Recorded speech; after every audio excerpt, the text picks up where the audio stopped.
자, 우리 하나님 말씀 보겠습니다. 신명기 30장 19절.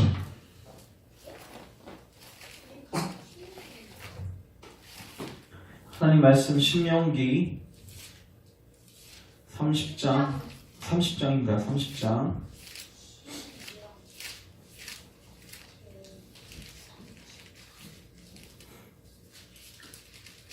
19절 한 절만 읽겠습니다.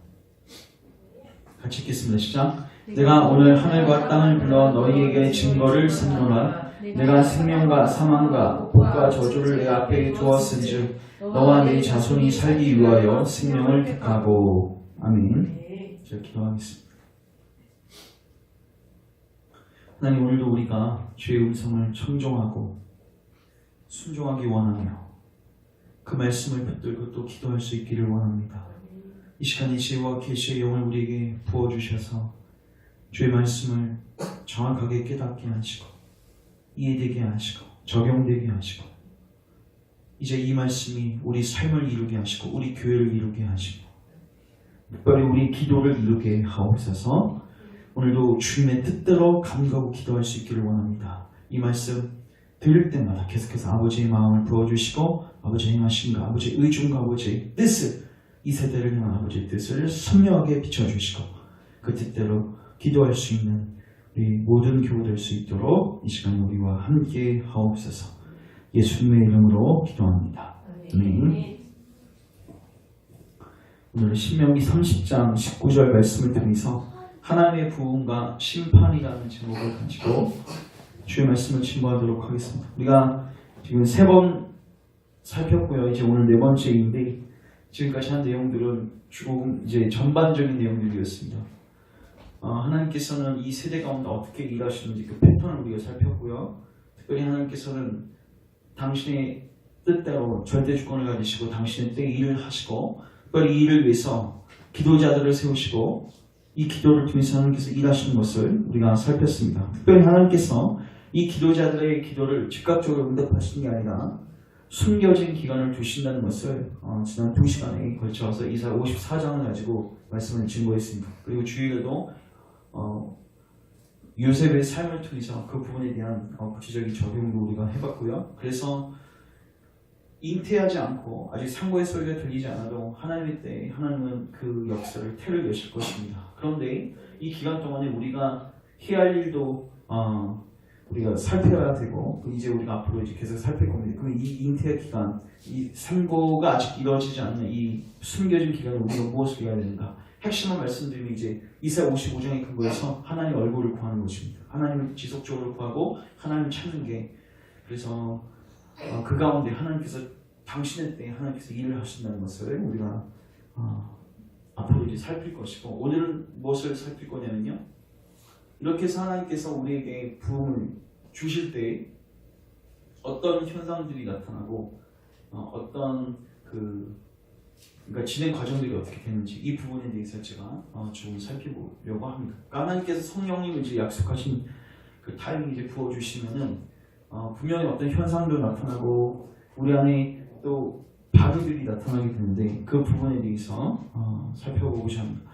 이사야 40장부터 66장이 이제 회복의 주제라고 말씀드렸고 신약 성경하고 매우 밀접한 연관이 있다고 제가 말씀드렸죠. 40장이 이제 스니가부터 시작해서 66장이 새 하늘과 새 땅으로 끝나는 그 신학 구도가 정확하게 들어맞고 또 뒤에 있는 하박국가 27편이라서 신약 27권하고 매치가 된다고 제가 말씀드렸죠. 근데 이 이사야 하반부를 이런 기회가 있으면 한번 쭉 읽어보세요. 하반부를 이제 쭉 읽어보시면요. 회복의 주제인데 중간중간에 굉장히 많이 나오는 단어가 뭐냐면 심판이에요. 그러니까 회복과 동시에 많이 나오는 단어가 뭐냐면 심판입니다. 그러니까 하나님께서 남편으로서 영광 중에 임하시는데 그러면 반드시 일어나는 일이 뭐냐면 회복입니다. 맞죠? 반드시 회복이 일어납니다. 근데 동시에 심판이 임합니다.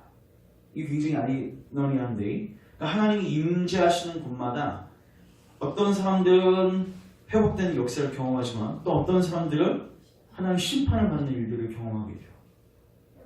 그러니까 하나님 임재하심이 굉장히 좋은 거지만 여러분 이스라엘 백성들이 지금 그 새벽기들을 살피지만 하나님 시내산에 강림하시고 할 때마다 이스라엘 백성들이 그렇게 좋아하지 않습니다. 왜냐하면 하나님이 거룩하신 하나님이시고 공의한 하나님이시기 때문에 하나님을 대면한다는 것 자체가 쉽지 않아요. 근데 그 거룩하신 하나님이 임재하신다는 것 자체가 뭐냐면 하나님 그 초청, 복음으로의 초청을 받아들이는 자들에게는 회복이 있지만 그 거절하는 사람들에게는 하나님의 심판이 있다는 거죠. 그래서 오늘은 이 하나님의 부흥과 심판에 대한 주제를 가지고 주님 말씀을 살피고자 합니다. 제가 서두에도 말씀드렸지만 하나님의 부흥이 임할 때마다 이 두 가지 같이 옵니다. 이 신명기 우리가 읽은 이 부분도 모세가 이스라엘 백성들에게 말하죠. 너희들에게 생명하고 저주가 둘 다 앞에 있다는 거예요. 생명과 사망이 있고 복과 저주가 네 앞에 있다. 그러니까 네가 택해야 된다는 거예요. 맞죠? 그러니까 하나님이 임하실 때는 항상 이 두 가지가 같이 오는데 우리가 무엇을 택하는지에 따라서 어떤 사람은 생명을 누릴 수도 있지만 어떤 사람은 사망으로 들어갈 수 있고 어떤 사람은 복을 누릴 수 있지만 어떤 사람은 저주의 자리로 갈 수 있어요. 말라기 4장 5절 보시면요. 찾지 마시고 여호와의 크고 두려운 날이 이르기 전에 여호와의 크고 두려운 날. 근데 여기서 보시면 큰 날, great day. 그러니까 좋은 날이죠. 근데 dreadful day 해서 끔찍한 날 이렇게 표현하고 있습니다. 그러니까 좋은 날이 동시에 끔찍한 날입니다. 자, 그러면 왜 하나님이 임재하시면 왜 dreadful day가 존재하게 되는 것인가? 왜 심판이 되게 되는 것인가? 우리가 아까도 말씀드렸지만 두 가지가 다 주어지는데 우리가 무엇을 선택하냐에 따라서 어떤 사람에게 저주하고 사망이 임할 수 있다는 거죠. 그래서 오늘 이 심판에 대한 국면을 세 가지로 나눠서 살펴보도록 하겠습니다. 첫 번째, 여러분 이거 잘 보시면 우리가 뭘 놓고 기도할지 아주 선명하게 보일 겁니다. 먼저 첫 번째, 따라하겠습니다. 안 믿는 자들 혹은 우상 숭배자들에 대한 심판. 당연히 하나님께서 임재하시면요, 여러분 1차적으로 심판받은 대상은 누군지 아십니까? 안 믿는 자들, 불신자들입니다. 자, 우리 이거는 하나 찾겠습니다. 이사야서 59장 한번 찾아볼게요. 이사야서를 많이 갈 겁니다. 이사야서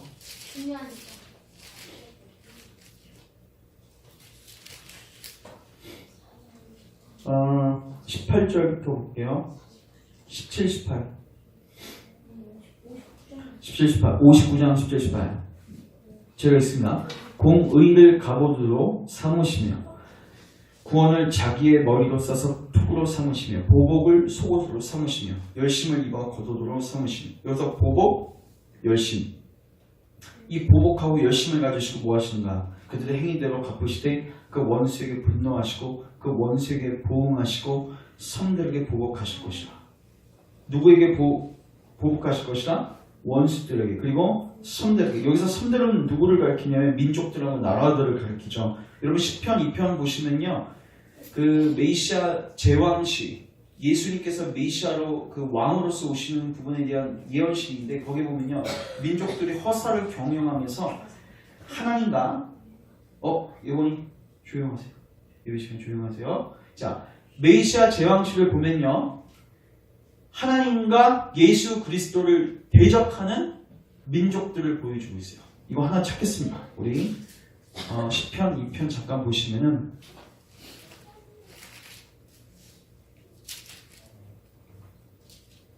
이 장 1절 어째 이방 나라들이 분노하며 이거는 대적자들이 누구예요? 나라들이죠. 나라들이 분노하며 민족들이 헛된 일을 꾸민다. 세상의 군왕들이 나서며 관원들이 서로 꾀하여 여호와 그의 기름 부음 받은 자 예수 그리스도를 대적하여 우리가 그들의 맹것을 끊고 그의 결박을 벗어버리자 하는도다.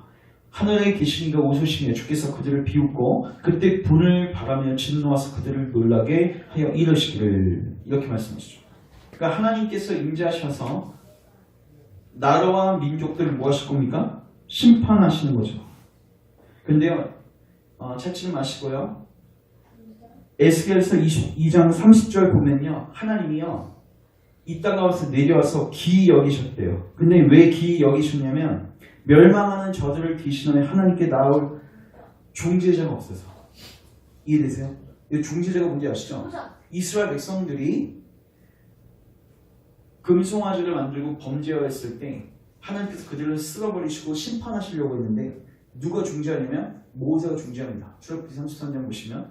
근데 하나님께서 항상 심판으로서 그러니까 임재하셔서 심판하실 때는 누굴 찾냐면 중재자를 찾고 있어요. 근데 에스겔서에 보고 그리고 우리가 아까 방금 읽었던 이사 59장을 보면요.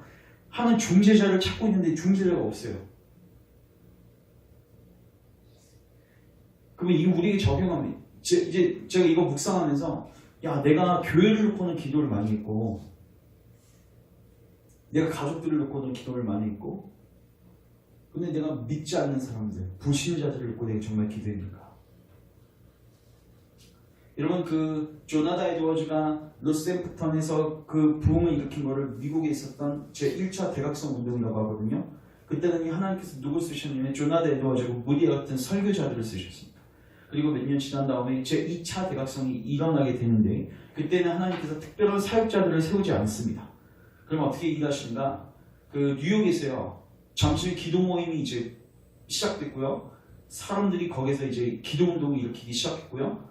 그래서 이제 거기 있는 사람들이 하나님께서 행하신 것을 나누면서 이제 회개의 역사들이 일어나기 시작했습니다. 근데 그들이 거기서 기도했던 그 뉴욕에서 모여서 점심 때 기도했던 내용 중에서 중요한 기도 제목이 뭐였냐면 불신자들을 놓고 기도했어요. 근데요 2차 대각성 운동은 1차 대각성 운동보다 열매가 훨씬 많았습니다. 100만 명이나 되는 불신자들이 들어왔어요. 교회에. 그리고 수많은 신학교들이 세워졌고요. 미국 사회가 완전히 변화되는 놀라운 일들이 2차 대각성 운동 때 생긴 거예요. 그러니까 하나님께서도 지금 여러분 기억하십시오. 지금 이 세상이 지금 어쩌면 지금 누군가가 지금 이 땅을 놓고 기도하는 걸 수도 있어요. 아십니까 여러분? 여러분 하나님이요. 어쩌면 우리가 창세기 6장에 나오는 지금 노아의 홍수 그 상태보다 지금 더 심각한 상황일 수도 있다는 거예요. 하나님의 아들들이 세상의 딸들과 통원해가지고 교회까지 전부 다 하나님을 대적하는 노아의 그 시대 그리고 바벨탑을 쌓았던 그 시대 그 시대가 지금 우리의 시대 아닙니까?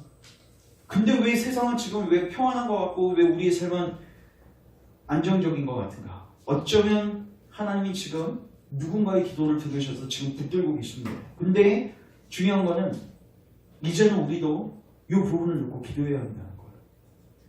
불신자들을 놓고 기도해야 한다는 거예요. 안 믿는 자들을 놓고 기도해야 한다는 거예요.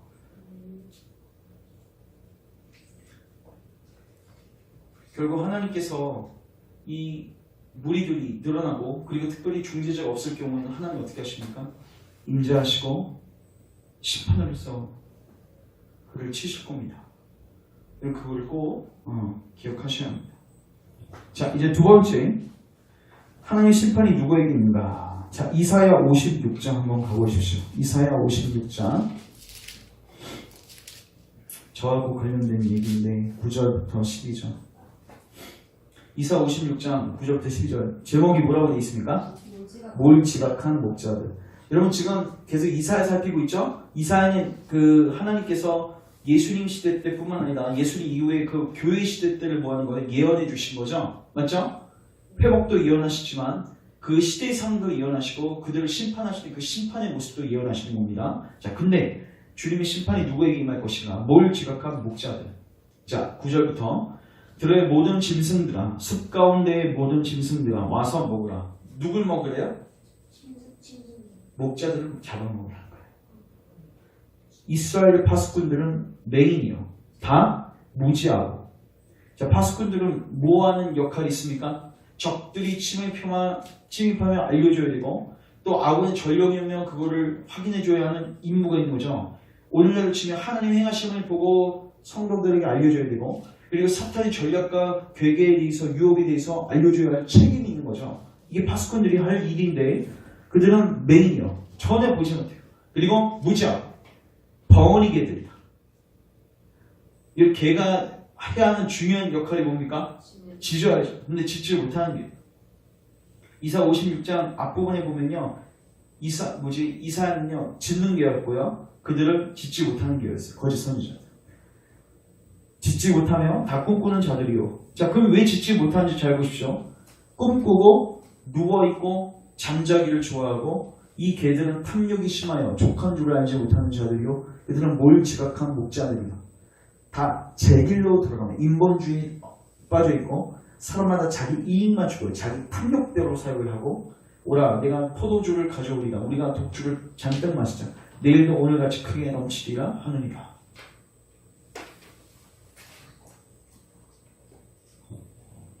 그래서 여러분 기억하십시오. 하나님이 임재하시면요 1차적으로 심판이 누구에게 임하냐면 이방인 즉 불신자들에게 임할 뿐만 아니라 특별히 하나님의 교회에 있는 종교 지도자, 목사들, 선교사, 장로들 그 종직들에게 하나님의 심판이 임할 것입니다.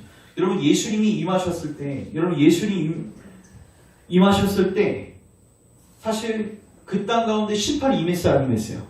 여러분 예수님이 임재하셨을 때도 마찬가지예요. 하나님으로서 예수님이 이 땅 가운데 임재하셨을 때 어떤 사람들은 회복과 부흥을 경험했습니다. 놀라운 구원을 체험했습니다. 근데 누구는요? 어떤 사람들은요 하나님의 심판 가운데 처했어요. 대표적인 사람이 누구냐면 바리새인들입니다. 이거 잘 생각해 보세요. 여러분 바리새인들이요 예수님이 오면서 그들의 눈이 더 닫히고요 오히려 하나님을 대적하는 자리에 가게 돼요. 그리고 성경이 이야기합니다. 예수님이 의도적으로 그들의 눈을 가리고 그들의 길을 닫게 했다고요. 왜요? 그들이 듣고 혹은 보고 회개할까봐 예수님이 의도적으로 그들의 눈을 막고 그들의 길을 가렸다고 표현하고 있어요. 그러니까 영적 분별력이 가려진 거죠. 하나님에 대한 태도가 바르지 못했습니다. 그들은. 맞죠? 제가 누누이 말씀드리지만 이런 바리새인들이요 그리고 그 이후에 모든 그 종교 지도자들이요 아무리 잘 생각해봐도 예수님이 오시고 난 다음에 예수님이 죽으신과 부활에 대한 수많은 증인들이 있었고 증거들이 있었고 사도들이 사역할 당시에만 하더라도 하나님께서 놀라운 기적들로 사도들을 서포트하셨어요. 근데 그 모든 것들을 보고서도 그들은 의도적으로 하나님을 대적했습니다. 그러니까 그들의 마음의 자세가 그릇되니 되니까 하나님께서 임재하셔도 그들에게 뭐가 임해요? 심판이 임하는 거예요. 대표적인 심판이 어떤 심판입니까? 영적 분별력이 가려지는 거야. 여러분 이거 진짜 무서운 겁니다. 여러분이 3, 40년 신앙생활 열심히 했는데 여러분 죽은 다음에 딱 하나님 심판대 앞에 섰는데 네가 하는 신앙생활은 전부 다 가짜 신앙이었다. 여러분 이 판결 들으시면 여러분 무슨 느낌이 드시겠습니까? 내가 목회를 하고 있는데 3, 40년 열심히 목회하고 이제 주님 앞에 섰는데 너 3, 40년 동안 너 헛수고했다. 네만 망한 게 아니라 수많은 영혼들을 잘못된 길로 인도하는 그런 소경이 있어. 여러분 우리가 로마서를 통해서도 알고 있죠. 제일 무서운 심판이 뭔지 아십니까? 내버려 두시는 거예요. 특별히 이 종교 지도자를 몰직한 이 사람들. 근데 이 사람들이요. 그럼 제가 묻겠습니다. 이 사람들에게 하나님께서 왜 눈을 가리시죠? 영적 분별력이 없는데 중요한 건 이들 이거 필요 없어요. 잘 보십시오. 여러분 진짜로 하나님을 경외하고 하나님의 회복과 부흥을 경험한 사람들은 누구냐면요. 영적 분별력을 달라고 기도하는 사람들이에요. 하나님의 길로 가는 게 중요하니까. 아까 우리가 마지막 찬양 때도 옳은 길 걸어라 의의 길. 그러니까 신자들은 항상 관심이 어디 있어요? 대박나고 뭐 내 탐욕을 위한 길이 아니에요. 하나님이 원하시는 의의 길이란 말이에요. 그러니까 하나님께 계속 구해요. 이게 뭐예요? 하나님의 길을 구하는 거고 이게 하나님의 얼굴을 구하는 거예요. 이런 바른 마음의 자세로 가는 자들에게 하나님 계속 뭐 하세요? 영적 분별력을 허락하시고 그들을 회복과 부흥의 길로 인도하시는 거죠. 그런데 여기 나온 몰지각한 이 목자들, 이 사람들은 뭐예요? 진짜로 모르는 사람도 있지만 진짜로 봤어요. 하나님의 영광을 봤어요. 부인할 수 없는 하나님의 영광을 봤어요. 그럼에도 불구하고 내 탐욕 때문에 내 자존심 때문에 내 명예 때문에 하나님 구하지 않습니다. 마음의 자세가 그릇된 거죠. 근데 무서운 게요. 이 마음으로 하나님을 대적하고 나아가잖아요.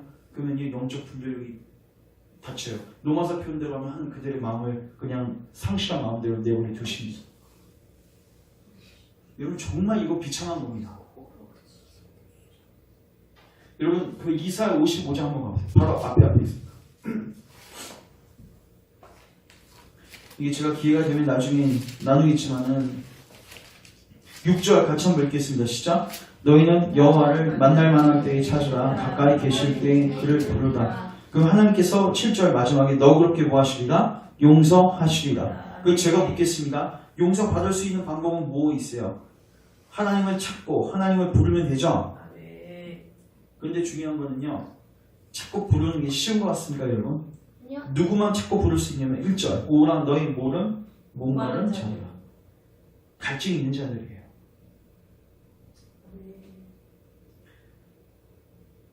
그러니까 결국 여러분 잘 보십시오.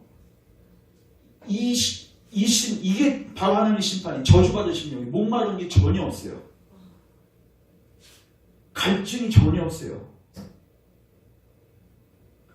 여러분 제가요 복음을요 누군가에 전할 때요 제가 조금 지나가다가 제가 스톱하는 경우가 있는데 뭐냐면 목마름이 전혀 없을 때 전혀 안 들어갑니다. 제가 이번 주에도 외할머니 보고 왔어요. 한번 보고 왔는데 정말로 목말라하세요. 제가 사실 그 할머니, 할아버지 그리고 외할아버지 돌아가셨을 때 안타까운 거는 그때는 제가 덜 준비되어 있었던 부분도 있었고 그리고 제가 안일했던 부분들도 있었습니다. 그리고 또 하나는 그들의 마음이 굉장히 강팍했던 부분들도 있었어요. 근데 제가 이번에 내려가서 느끼는 게 뭐냐면은 목마릅니다. 왜? 소망이 없으니까. 제가 가서 할머니 이 몸이 이제 괜찮아질 거 이런 거짓말 어떻게 하겠어요? 이제 82세인데 계속 증거하는 메시지는 뭡니까? 예수님 도와주세요. 예수님 의지합니다. 요 고백만 하죠. 예수님만 붙들고 그리고 좀 복음을 간단하게 나눴어요. 근데요 그 아픈 몸에서 그걸 피를 토하면서 이제 따라하시고 고백하시고 반응을 하시는데 야 여러분 진짜로 축복은 뭔지 아십니까? 요 심령을 갖는 겁니다. 마태복음 5장에서도 주님 분명히 말씀하셨어요. 심령이 가난한 자가 복이 있다. 더 정확하게 말하면 복받은 자들이요. 그 사람들은 누구냐? 심령이 가난한 자들이요. 복받은 자들 그들은 누구냐? 애통하는 자들이요. 왜? 애통하는 자는 반드시 위로받게 돼 있습니다. 가난한 자들은 천국을 차지하게 돼 있습니다. 이 공식이에요. 하나님을 찾으면 만나요? 안 만나요? 만나죠? 근데 찾지 않는 게 문제라는 거예요. 찾으면 회복해 주겠대. 찾으면 널리 용서해 주겠대. 목마름에 값없이 와서 마시래요. 값도 내지 말래요. 근데 뭐가 문제예요? 목마름조차가 없는 거예요. 찾지도 않는 거예요. 하나님 길을 모르는데 목자들이 길을 묻지도 않아. 의의 길을 갈 수는 없는 거예요. 여러분 하나님께 의의 길만 구하고 우리를 인도해 주세요만 하면 여러분 하나님이 그 기도 듣지 않으시겠습니까? 하나님이 약속하셨거든요. 제일 무서운 심판이 뭐냐? 하나님 임하셨을 때 눈이 가려지는 겁니다. 목자 가려지잖아요. 귀 다 가려지는 거예요. 하나님께 구하지 않습니다. 얼굴 구하지 않습니다. 주님의 길도 구하지 않습니다. 여러분 뭘 놓고 기도할지가 보이는 거예요. 애통한 심령을 달라고 구하셔야 됩니다. 물론 하나님의 의의 길을 비춰주세요. 이것도 구하셔야 되지만 의의 길을 비춰주세요 할 수 있는 이 심령을 달라고 여러분 뭐 하셔야 돼요? 기도하셔야 돼요. 근데 그것도 하나님이 약속하셨다고요. 스가랴서에 보면 하나님께서 은총과 간구하는 심령을 너희들에게 부어주겠대요. 그게 부어지잖아요. 그러면 사람들이 애통하기 시작할 거라고 스가랴서에 분명히 예언이 되어 있어요.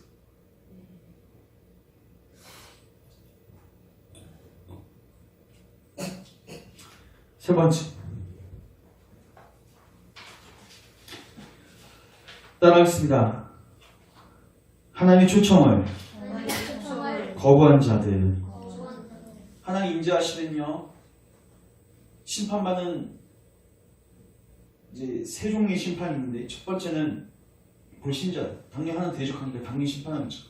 군왕들로부터 시작해서 대표적으로 여러분 누가 기억나십니까? 그 바벨론에서 누부갓네살 왕 같은 사람, 벨사살 왕 같은 사람.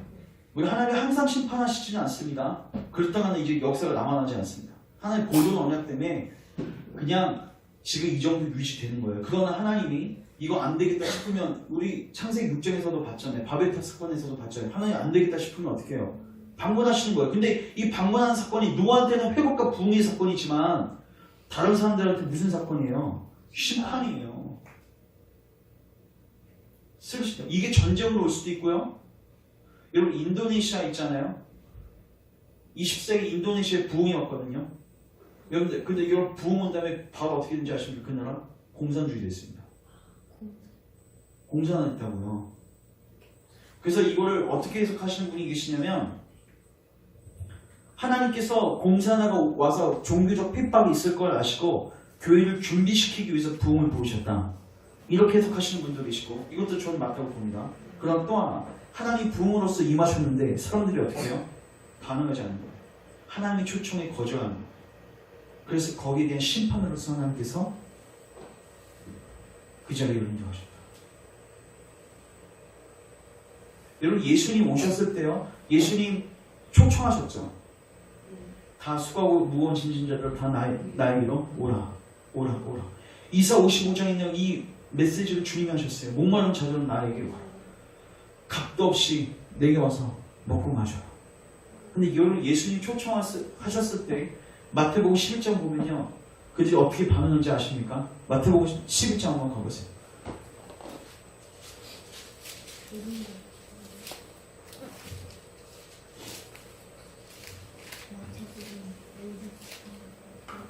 (15절) 귀 있는 자들은 들을지어다. 이 세대를 무엇으로 비유할까? 비유하건대 아이들이 장터에 앉아 제 동물을 불러 이르되 우리가 너희를 향하여 피리를 불어도 너희가 춤추자고. 복음을 전해도 반응이 없고 기쁘지도 않고 회개 안 하고 해도 회개도 안 하고 슬피 울어도 너희가 가슴을 치지 아니하였다 함과 같다. 그러니까 예수님의 초청에 뭐예요? 반응이 안 해요. 안 하죠. 18절 요한이 와서 먹지도 않고 마시지도 아니하며 그들이 많이 오히려 뭐예요?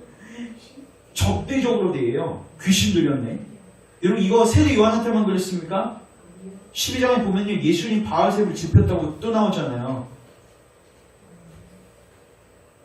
이게 그들의 반응이었습니다. 여러분 그래서요 그들에게 하나님이 심판이 임하거든요. 어떤 심판이 임했을까요? 그들의 눈이 가려지는 거. 종교 지도자로부터 여러분 종교 지도자들 눈이 가려지잖아요. 파수꾼의 눈이 가려지면 그 지역이 다 가려지는 거예요. 물론 하나님께서 선택하신 자들은 분명히 회복과 부흥을 경험하는데 그들은 봅니다. 그래서 주님이 너희 눈이 봄으로 복되도다 이렇게 말씀하시죠. 그러나 그 수많은 영혼들이 어떻게 됩니까? 눈이 가려짐으로 심판받습니다. 근데 그 초청을 거절했을 때 여기서 끝나는 게 아니라 AD 70년에 로마가 쳐들어와서 그들이 의지했던 그 성전과 이 모든 것을 다 무너뜨리고 실질적으로 그들을 문자적으로 하나님 무엇입니까? 심판하십니다.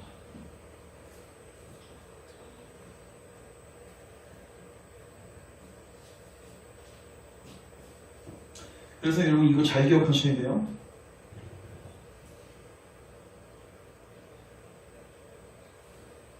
하나님께서 분명히 오시면요 우리에게 뭐 하십니까? 여러분 그 혼인잔치 비유 아시죠? 거기서도 임금이 나와서 뭐 하는 거죠? 혼인잔치에 뭐 하는 거죠? 초청하는 거죠. 초청에 응하면 굉장한 축복을 받고 놀라운 회복과 부흥을 경험할 것입니다. 그렇죠? 그러나 거절하면 어떻게 해요? 여러분 임금이 어떻게 합니까? 임금이 아유 너무 급작스럽나? 아유 아쉽지만 뭐 다른 사람들로 채워야지 이렇게 안 하세요. 임금이 어떻게 해요? 분노해요. 진멸하라고 그래요. 하나님 임재하셔서 분명히 하나님 임재하시는 게 뭐예요? 부흥과 회복인데 그러니까 부흥으로서 하나님 임재하시는데 그러면 분명히 복음 전도자들을 통해서 회개의 메시지가 촉구될 것입니다. 그리고 은혜의 메시지가 촉발될 것입니다. 이 위대한 초청에 응답하고 반응하는 자들은 놀라운 복을 경험하게 될 것입니다. 그들은 소수이지만 반드시 그들은 놀라운 회복을 경험하게 될 것입니다. 그러나 이것을 경험하지 못한 자들은요, 안타깝지만 더욱더 마음이 강박해지고 하나님께서 그 상실한 마음대로 두시고 그들의 눈이 더 가려지고 결국에 가서는 하나님께서 그들에게 물리적인 심판도 하나님이 허락하실 수 있다는 거예요. 도대체 한국 사회 어떻게 될지 모르겠습니다.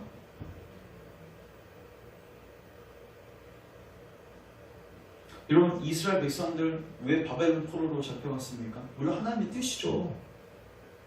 근데 그들이 죄 때문에 들어간 거예요. 하나님 수많은 이사야 선지자부터 시작해갖고 수많은 선지자들을 통해서 복음을 전했습니까? 여러분, 제대로 반응했습니까? 그럼 어떻게 돼요? 계속해서 눈이 가려지는 거죠. 그리고 나중에는 하나님께서 물리적으로 그들을 심판하시죠. 아수라에게, 바벨론에게. 예수 믿으시도 마찬가지죠. 여러분 뭘 놓고 기도하셔야 할지가 보입니까? 자, 제가 기도 이제 적용을 합니다. 여러분 이제 뭘 놓고 기도하셔야 되냐면 일단 먼저 불신자들을 놓고 기도하십시오. 맞죠? 아까 제가 말씀드렸지만 하나님께서 의아하게 여기셨어요. 뭐가요?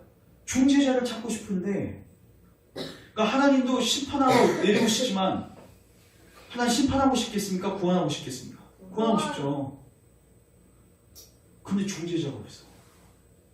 여러분, 출애굽기 33장에 보면요, 마치 하나님 심판하기를 원하시고 모세를 막는 듯한 뉘앙스가 있습니다. 근데요, 모세가 중재했을 때 누구보다도 기뻐하셨던 분이 누구셨을까? 하나님이시죠. 여러분, 이 세대를 놓고 기도하셔야 되고 불신자들을 놓고 기도하셔야 되고 민족을 놓고 기도하셔야 됩니다. 특별히 그들의 죄를 우리의 죄로 인정하고 회개의 기도를 하셔야 돼요. 이제 우리 기도의 지경을 넓히셔야 돼요.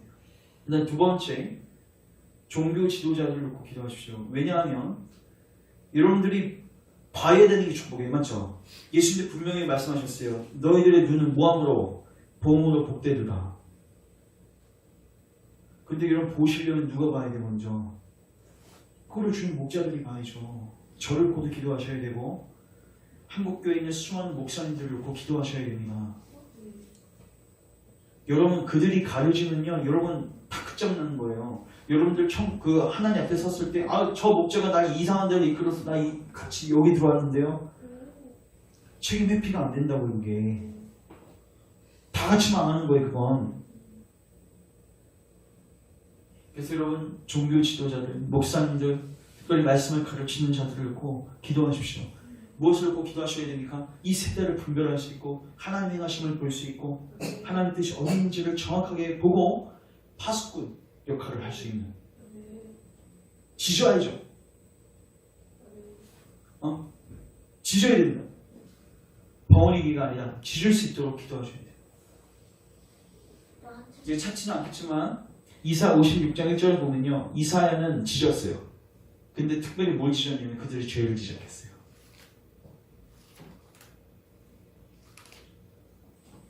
그걸 놓고 꼭 기도하십시오. 그리고 또 하나, 제가 아까 말씀드렸지만 제일 무서운 심판은 버려둔 심령이에요. 진짜 여러분. 여러분 제 마음이 제일 무너질 때가 언제인지 아십니까? 누군가에게 정말 전도하고 싶은데 마음이 교만할 때, 그 사람 마음, 그게 보일 때. 제 마음이 언제 제일 기쁠까요? 그 사람 심령의 상태가 자기 비참함을 정확하게 인정하고 하나님 앞에서 애통하고 가난한 심령으로 섰을 때, 여러분 그때 제 안에서 소망이 보여요. 진짜 이 영혼은 내가 조금 힘을 내서 내가 복음을 증거하면 이 영혼은 하나님께서 일하실 수 있겠다. 근데 증거하는데 왜 들어야 하는지도 모르고 마치 듣는데 남일처럼 듣고 피리를 불고 춤을 추라고 하는데 전혀 반응하지 않고 회개하라고 하는데 슬퍼하고 외통하지 않는 이 세대를 보면 답답합니다. 여러분 스가랴서 말씀을 근거로 해서 이 은총과 간구한 심령을 이 나라 이민족 가운데 또 조국교회 가운데 우리 열방교회 가운데 부어달라고 여러분 꼭 기도하십시오. 그래서 이제는 우리가 뭐 해야 돼요? 하나님을 찾아야 돼요. 하나님 얼굴을 찾아야 돼요. 그리고 반드시 찾는 자는 하나님 뭐 하신대요? 만나주시고 먹여주시고 마시게 한다고 주님이 약속하셨습니다. 그리고 마지막으로 하나님께서 지금도 임하시지만 국지적으로 임하시지만 이제 부흥 때가 되면은 하나님께서 초청하실 겁니다. 그럼 여러분 어떻게 하셔야 돼요? 이때는 중립지대로 나눴습니다.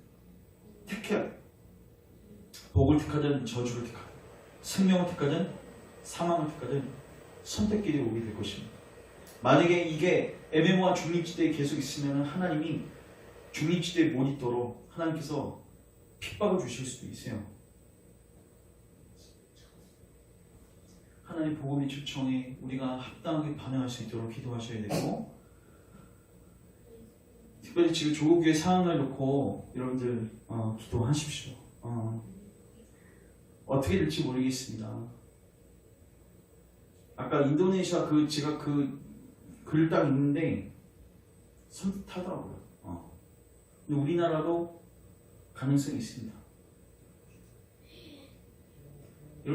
지금 여러분 뉴스 보시면요, 되게 1, 2주 안에 이렇게까지 일이 진행되는가? 저 사람이 북에서 저렇게 반응할 수 있을까? 그 배우에 무슨 의무가 있을까? 한편으로는 뭔가가 잘 가는 것 같은데 그 끝판을 모르겠어요. 근데 이거는 분명해요. 지금 교회가 무너져 있는 건 분명해요. 교회가 회개할 것은 분명해요. 그리고 교회가 회개하지 않을 때는 하나님 분명히 심판으로 임하신다고 말씀하셨어요.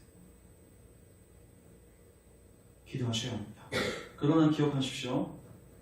우리가 찾고 하나님 얼굴을 구하고 회복을 구할 때 하나님 무엇입니까? 회복하십니다. 그리고 더 나아가서 바벨론으로 포로로 잡혀갔지만 결국 그들을 끌고 오신 분도 하나님이시고, 그렇죠? AD 70년들에 그 이스라엘 백성들을 그 어려운 가운데 처하게 하신 분도 하나님이시지만 그 이후에 하나님께서 또 그분의 절대 주권으로서 역사를 주관하시고 일해 오셨습니다. 그러니까 이 형벌은 우리가 죄를 지어서 받는 건 맞아요. 맞죠? 하나님의 심판을 받는 건 맞지만 그 위에 더 큰 하나님의 절대 주권과 섭리가 있는 것도 맞습니다. 그러나 우리가 하나님의 절대 주권이니까 우리가 그냥 마냥 놓고 기도 안 한다? 그건 또 잘못된 거예요. 우리의 죄가 보인다면 회개하셔야 됩니다. 그리고 우리가 중보하고 기도하셔야 됩니다. 좀 두서없이 제가 말씀을 증거했는데 여러분들에게 이 말씀 들으시면서 성령께서 아마 이 주시는 마음과 깨닫게 하시는 부분들이 있을 거예요. 그 성령이 주시는 마음을 가지고 여러분들이 기도에 잘 적용했으면 좋겠고, 이제 우리가 앞으로 계속해서 이 금요기도의 시간 때는 제가 이 부분들을 나눌 겁니다. 또 부흥이 오면 또 우리가 어떻게 대비해야 되고 어떻게 기도해야 되고 이 부분들을 살필 건데, 여러분들이 이거를 종합적으로 좀 이해를 하셔가지고 여러분들의 기도 생활에 그 좋은 지침이 되셨으면 좋겠습니다. 그래서 정말로 우리가 하나님의 영광을 봤으면 좋겠고, 그리고 또 하나님의 부흥이 임했을 때 우리가 심판의 자리로 가지 않고 그 축복된 자리에 들어갈 수 있는 교회가 될 수 있도록 여러분들이 그 부분들도 놓고 계속해서 기도했으면 좋겠습니다. 제가 기도하겠습니다. 하나님, 오늘도 우리 이 말씀을 통해서 주의 의중과 뜻을 계시하시니 감사합니다. 주님, 특별히 우리의 기도의 지경이 넓혀지기를 원하고 하나님의 뜻대로 기도할 수 있기를 원합니다. 하나님 중재자를 찾고 계신다고 하셨습니다. 우리가 그 중재자가 되기를 원합니다. 우리에게 아버지의 마음을 부어주시고 이 나라의 민족과 또 수많은 불신자들을 기도하게 하시고, 그 가운데 미국 제2차 대각성 운동 때 있었던 그 놀라운 수많은 하나님 대접했던 사람들이 주님 안으로 들어오는 귀한 역사를 우리 또한 경험하게 축복하옵소서. 주님, 저를 포함한 수많은 목회자들이 짓지 않고 있습니다. 파수꾼의 역할을 감당하지 못하고 있습니다. 잠자고 있습니다.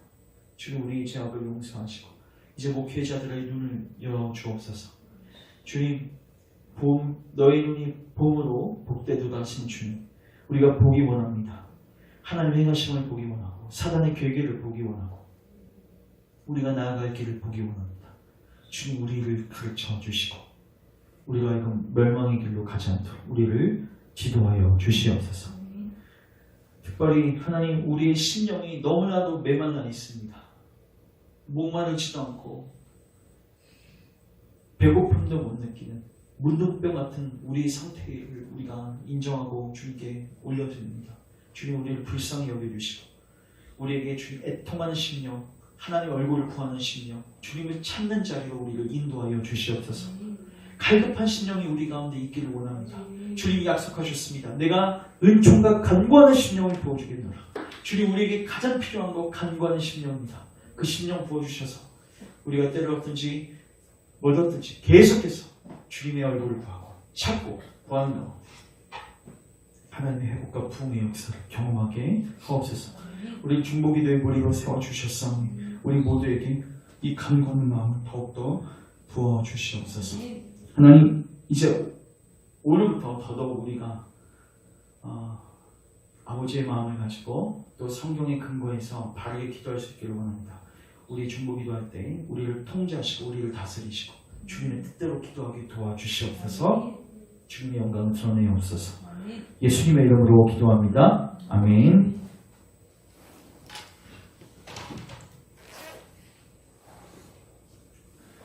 자, 오늘도 하나님께서 우리에게 주시는 이 말씀을